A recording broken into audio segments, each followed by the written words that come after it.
জুলুম করে, সে যেটার প্রাপ্য এটা থেকে যদি কেউ বঞ্চিত করে, তাহলে কিয়ামতের ময়দানে আমি রাসূল সাল্লাল্লাহু আলাইহি ওয়াসাল্লাম তার পক্ষে, ওই মুসলিমের বিপক্ষে বাদী হয়ে আল্লাহর কোর্টে দাঁড়াবো।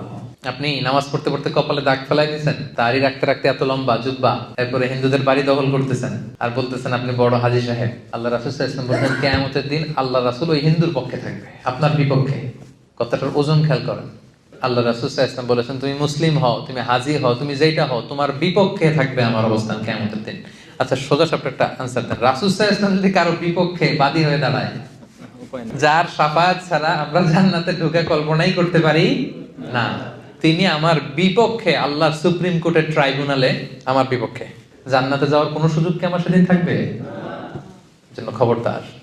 সংখ্যালঘুদের ব্যাপার দেখেন ইসলাম কত কঠিন হুঁশিয়ারি দিয়েছে। আমার হিন্দু ভাইরা, এই আলোচনা যদি কেউ আপনারা শুনেন, আপনাদের পক্ষে সে 1400 বছর আগে আপনাদের পক্ষে, আপনাদের রাইটস এর জন্য